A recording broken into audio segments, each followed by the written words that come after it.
মরক্কোকে থামিয়ে আবারও বিশ্বকাপের মঞ্চে ইতিহাস গড়ল ফ্রান্স। হাই ভোল্টেজ এই ম্যাচে শুরু থেকেই ছিল উত্তেজনা। দুই দলের আক্রমণ আর পাল্টা আক্রমণে জমে উঠেছিল পুরো ম্যাচ। ম্যাচের শুরুতে বড় সুযোগ পায় ফ্রান্স, কিন্তু পেনাল্টিতে কেউ গোল করতে ব্যর্থ হয় তারা। সেই মুহূর্তে মনে হয়েছিল হয়তো আজ মরক্কো নতুন কোনো চমক দেখাবে, কিন্তু দ্বিতীয় অর্ধে মাঠে নামে অন্য এক ফ্রান্স। একের পর এক আক্রমণে মরক্কোর রক্ষণভাগকে ব্যস্ত করে তোলে এমবাপ্পেরা। অবশেষে আসে সেই কাঙ্ক্ষিত মুহূর্ত।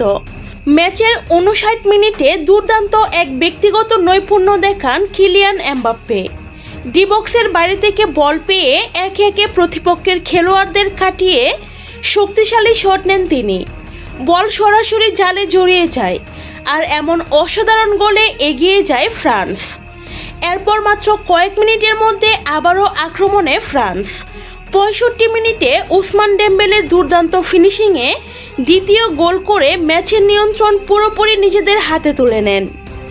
শেষ পর্যন্ত মরক্কোর লড়াই থামিয়ে জয় নিয়ে মাঠ ছাড়ে ফ্রান্স। দুর্দান্ত পারফরমেন্সে সেমিফাইনালের টিকিট নিশ্চিত করে এমবাপ্পের দল। মরক্কো বিদায় নিলেও তাদের লড়াই প্রশংসনীয়, আর ফ্রান্স আবারও প্রমাণ করল বড় মঞ্চে তারা যে কতটা ভয়ঙ্কর হতে পারে।